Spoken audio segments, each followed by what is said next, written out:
Iranian sentenced to death for blasphemy and collaborating with Israel. Iranian authorities have sentenced 26-year-old Mohammad Amin Mahdavi Shayesteh to death for blasphemy and allegedly collaborating with Israel, a charge based on confessions reportedly obtained under torture and supported by scant evidence, including uh, having a empty handgun magazine and a can of pepper spray. Uh, Shayesteh, initially held in Evin Prison, was moved to Ghezel Hesar Prison's solitary confinement ahead of his imminent execution. Human rights groups, including Iran Human Rights, have condemned the case, with Director Mahmood Amiry-Moghaddam stating, quote, "The Islamic Republic is going through the biggest crises of its lifetime and is resorting to intimidation through the execution of defenseless prisoners." Shayeshte's hasty trial by the notorious death judge Salavati is emblematic of a broader crackdown as Iran escalates its use of the death penalty, with over 300 executions in the past 2 months and dozens of political prisoners at risk. Human rights advocates are urging international intervention to halt this alarming trend. So, this is obviously of great note to us because one, we really keep a close eye on people that are being persecuted and prosecuted for blasphemy in Iran, especially because this is a sentence that is punishable by death, as well as when people are accused of collaborating with Israel. Now, I found this, well, interesting isn't exactly the right term, because there was a case I heard about recently and I wasn't able to find any news articles about it, so we didn't actually end up covering it. But it was about a young teenage boy who was arrested in Iran, and I don't know what ended up happening to him because he was posting videos of him singing the Israeli national anthem. Like, Armin, can you imagine posting a video of you walking around your little suburb or town in Iran with your full face, just like singing like the Shema, like the Hatikva, like it's insane. Um, so but this is one of those situations where I would guess that he in no way actually did collaborate with Israel. This is a charge they throw against people all the time just to have an excuse to demonize them. There's no evidence, an excuse to execute them, etc. Go ahead. Well, I mean, both could be true. We know two things, and we don't know which one this is. We know that the regime sometimes arrests people and just says that they are Zionist spies, and they're not, and they just need, um, as Navid Afkari once said, who was hanged himself. He said they're just looking for necks for their ropes. That was his saying. Like they don't, they're not like, it's not the, and there's no argument to be made to save you because it doesn't matter.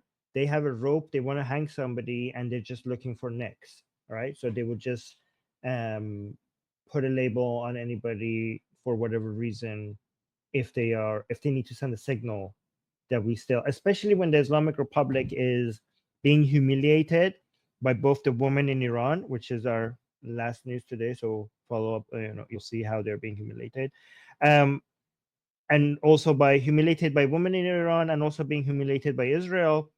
It constantly needs a reminder to the Iranian people that I still have teeth and I can bite. Watch yourself. So they go find some people to execute, just to remind people that even that if I cannot fight Israel, I can still fight you. That's one point. So this could be one of those cases. However, it's also true that Israel is finding it much easier than before to recruit people from Iran. Why? Because a lot of Iranian people have fallen in love with Israel. A lot of people in Iran consider Israel to be their only hope. And sometimes it's not even for money. There are many people in Iran who would pay to work for Israel. So when it comes to Israel going into Iran and finding people who would be agents, who would be spies, who will gather information, not even just among the people, there are many people within the regime itself that would be willing to be spies or agents for Israel. Like the demand, I used to joke a couple of years ago that, hey, Mossad, hire me, I'm ready to be hired. That was not a joke, I was being serious. But I have been saying this on this channel for like 10 years or something, right? Or like maybe like 7 years or something, right? But that has now turned in Iran, that is now a trend. People are like, yeah, I would do, like, Israel is our only hope, so I would do anything for Israel to come and help us against the Islamic Republic. So Israel has admitted that, yeah, it's just so easy. It's just like when it's hiring time from Iran when it comes to spies and agents and informants and stuff like that, right?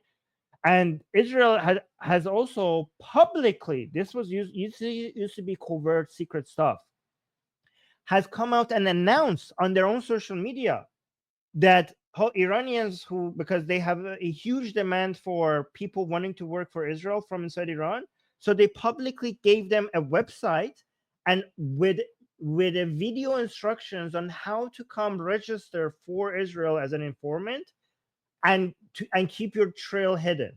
So we have on Israeli social media, we have video instructions in Persian on to Iranians on what they need to do to send information to Israel while keeping their identity hidden. There are instructions and material for educational material for Iranians in that, right? So, I mean, this guy could be either one of those. It could be one of those other necks that the Islamic Republic is looking for hanging just to make a point. But it also could be it is not impossible for this guy to actually be collaborating with Israel, and good on him if he is. To be honest, like I would like, I mean, if the accusation is correct, well then thank you for your service, sir. Either way, he doesn't deserve, obviously. Like we should be fighting for him. But yeah, I mean, I have 2 videos uploaded to show you. I mean, I've shown this already on my stream, but if you want to see, for people who haven't seen my stream, if you want to see how things are changing, because you guys already have seen people refusing to walk on Israeli flags in Iran, people chanting, shove the Palestinian flag up your ass in Iran in masses, in mass in sports events. But I don't know if you've seen these two. Susie, I think you've seen these two. Uh, this was some Iranians who went and changed the name of the street to Yeah. Netanyahu Street. So let me just play this really quickly. خب دوستان اسم جدید این خیابون So the locals of this place, they went and changed the name of the street to Netanyahu. گذاشتیم خیابان پاک کننده شرارت. He said we changed the name of the street to the name of the cleanser of evil. So they're calling Netanyahu the cleanser of evil. پیام مردم ایران به مردم اسرائیل. They say this is the message of the Iranian people to the Israeli people. صلح و آزادی برای همه. Peace and freedom for everyone. And also this video, I know most of you have already seen this, but I really want to quickly show it to the people who haven't seen it for a while. This was in a high school in Iran. The officials are I used to do this as a kid in Iran. The school officials will come and say death to Israel, and the students are supposed to respond death to Israel, right? And they also have an Israeli flag to burn. However, let's see what happens.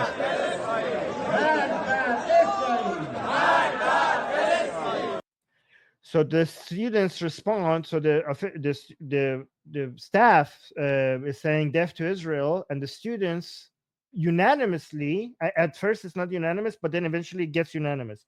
The students unanimously respond. Again, YouTube, we do not endorse this chant, but the students are responding death to Palestine. Guys, this is a high school in Iran. All the students unanimously respond to the staff, the school staff, death to Palestine. Look, watch this.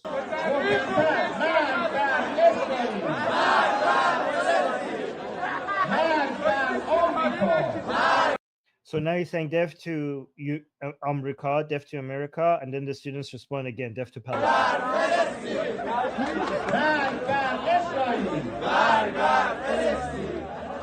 And they're laughing too about it. They're kind of confused. The staff is like, they don't know what to do.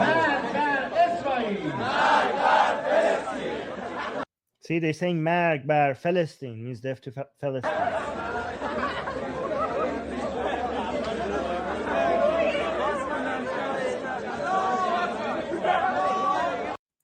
So yeah, he's gonna try one more time.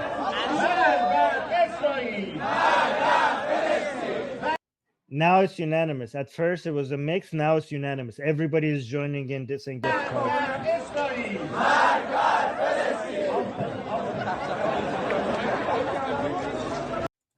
Anyways, I just wanted to show you this, how things are changing, just so you get the point why this guy might actually be an Israeli collaborator. I don't know. Maybe, maybe not. So what I is don't the know call if that's saying? a What are they helpful thing burning? to say right now.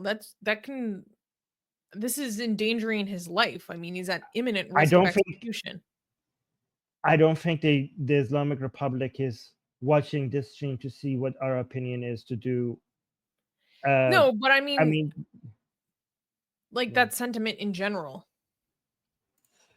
But the thing is that the sentiment is everybody is aware of it, right? We don't know which one of these things are. This is reality, and everybody knows that. This guy, we know that we will not be able to know because the regime does not share its evidence. And even if it does, they usually made up. So it's an unknowable thing. This even if this guy was forget about being an Israeli collaborator, okay? Even if this guy was being accused of, I don't know, killing a child, right? But we suspect that he might be a political activist, but we don't know. We will still have to fight for him because this is a regime that cannot be trusted. Even if somebody is right to be accused of something, we do not trust this regime. It does not share evidence with us. It is not transparent. You do not get to defend yourself. We have to be fighting for every single one of these people regardless. Like, we don't take this regime's accusation seriously regardless of what they have done or who they are. That's the position that we should be having, right? I'm just saying that it's not going to make a difference for us because if this guy is actually here's the thing, in Iran it's not a taboo anymore for you to be collaborating with Israel. So it's when it comes to the people, it's not going to make this person's case worse for us to suggest that maybe he is collaborating with Israel. In fact, a lot of people are like, "Oh, is he? So you're telling me he's a hero?" Do you know what I mean? So if the regime has decided to kill this man, the regime has decided to kill this man. If you're worried about people not supporting this man by spreading this narrative that he could be collaborating with Israel, I'm not worried about that because that is not a taboo anymore in Iran. Do you understand what I'm saying? In fact, maybe people would be more if we say like, "Oh, this guy is it." So you're telling me this guy is a freedom fighter and he was using Israel as a way to free the Iranian people? I think like he would be like, this person's story is not very well known right now, even among Iranians, right? So, but if he was actually a spy of Israel, I think it would get more attention. So it might actually work in his favor. I don't know. Things are weird right now. I'm not worried about saying what I think is true. I think the truth is always the best policy. And it is, what I'm saying is true. We don't know. He might be. Yeah. Yeah. Yeah. Anyways, yeah. So what's his name? Let's remember his name. Mohammad Mohammad Amin Mah- Mahdavi Shayesteh. I should see the Persian writing to be able to read it better. I think, wait, maybe I can find a tweet with his name in Persian. One second. By the way, to be fair to Susanna's point, when they call you an Israeli collaborator, you could just simply say you would be considered a collaborator just by having an opinion in favor of Israel. Right? So that's their standard.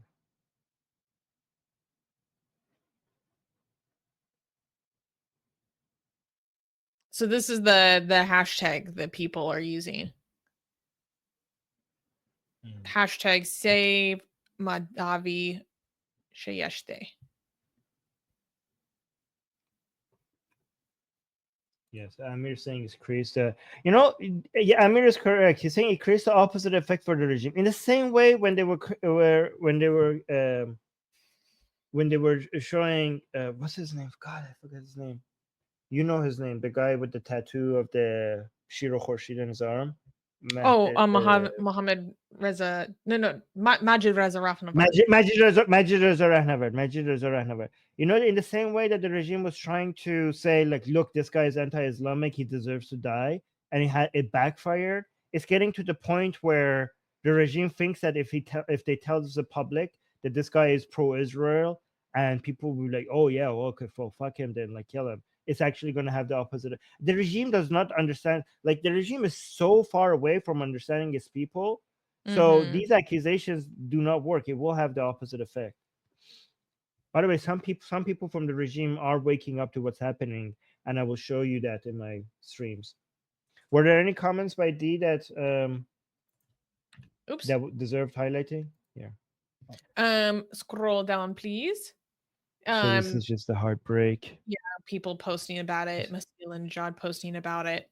And yeah, just this person is commenting. Like, everyone knows what confession under torture means. Yeah. I've not heard of any substantive evidence actually being presented in this case. Or why he's accused of insulting Islamic sanctities. His blasphemy. I mean, you know why that's such a bullshit? Because insulting Islamic sanctities is like such a norm in Iran right now. Like, if they wanted to, when they say that we arrested somebody for this, that means that's just a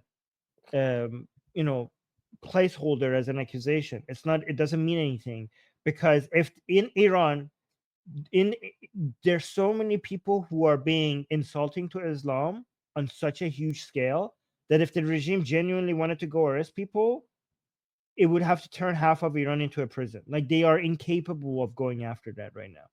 Like, it's impossible. So, oh yeah, insulting Islam. You mean like half of the country? I'm exaggerating a little bit, but you know what I mean. Okay, so we have some. Next story is super interesting. But we have some super chats and comments. Yes. Oh, lovely. Enye just gave a bunch of Swedish krona just saying thank you. Well, thank you, Enye. Oh, when you were talking about Mossad putting out instructions on social media about how to become an informant, Happy Groddle was saying their gin division is particularly impressive. Yeah, how do I get a job made there? Me laugh. It's hard when you or I are saying like something very like a good point or something serious, and then someone in the live chat says something hysterical, and to not like lose it is so hard. Yeah. Rafa, thank you. Oh, and Rafa's a member. Thank you.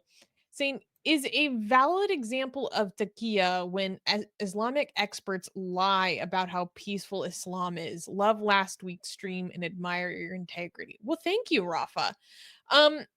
Armin, as someone who's more knowledgeable than myself, would you please take a crack at answer? Mufti Armin. Everyone use the Mufti Armin emoji. So maybe, but you have to understand that it might not be, because some many as Muslim scholars consider their understanding of peace. So you know how we liberals, we say that you bring peace through destroying the people who are want to wage war against you. They have a version of that, right? They say like, well, peace means submitting to Islam. Um, on the being un-Islamic is brings chaos, means not abiding by the gods of Allah. Like the world is better under Islamic law. The world is at peace under Islamic. So war, being non-Islamic, is by default a state of war, right? So they're technically, in their mind, they're not lying to you. If you wage war to bring somewhere to Islam, in their mind, Islam is still a religion of peace, because they declared war at you to begin with by not being Islamic, because they're waging war against Allah by not accepting Islam. So they were, a place that is not under Islam is already in the state of war. It's literally called Dar al-Harb. Yeah, exactly. So you are bringing peace to it by making it Islamic and submitting it to Islam. So technically, they're not lying. They're just not. They're just idiots. I mean, they're just Islamic, right? They just see peace differently than when we see peace. So that's a bit. An example of Tariya is actual Tariya is when Khomeini said, when he was in France, when journalists came and asked him what kind of government you want from Iran, he said, we want a democratic government from Iran in the same way that you have it here in France. That's an actual example of Tariya. And he actually admitted that. So, oh no. Yeah. Oh no. Yeah. So there you go. Takia. Carl was asking, what are they burning in that video? Oh, yeah, that was the flag of Israel that they were burning. It wasn't very good. It wasn't printed very well, so it looked kind of white. But if you look deep, if you zoom in, you will see it was the flag of Israel. Low quality. Yeah. Okay, so wait, there was another comment. Rafa asked another question. Do you support a military operation to remove the Islamic regime? And if you do support it, what are the chances Trump does it or allows Israel to do it? It depends on what kind of military operation. Yes, I was up. Susanna just read my mind. Exactly. It depends on the type of military operation. Any type of military operation that is targeted towards Islamic regimes, military, and also what is it called? Riot control bases, IRGC sites specifically, I would support that. Okay. Anything that is, yeah, basically that would be anything that would basically allow the people to overcome the regime. Basically, that I would support that. But anything that could fundamentally destroy the economic structure, the infrastructure of the civilians, because in Iran it's not like Gaza. All right, Israel should be able to, more than capable of targeting regime assets without destroying infrastructure of the people, right? It's not like Gaza where they are so intermingled that would not be possible. So yes, I would support that kind of military operation. It's not that just that I support it. I would be against not doing it because it would be irresponsible of Israel to allow the Islamic Republic to become nuclear and not stopping it militarily. It's like, it's beyond support. It's basically condemning Israel if it doesn't do such a thing, because it would be irresponsible of the government of Israel for allowing such level of potential harm to its own people. Okay, well, it so I goes go far beyond support. Israel. This is a Yeah. consequence to the entire region. Yeah, but it's essential for Israel. Sure. The consequences are for the world, but the responsibility of Israel support, basically making sure that the Islamic Republic does not become a nuclear state, is so important. Like, it's irresponsible not to do anything else. When it comes to Trump, guys, Trump is 50-50, I think, on this. Okay, Trump is anti. I think if Israel wants to do it, Trump would allow it.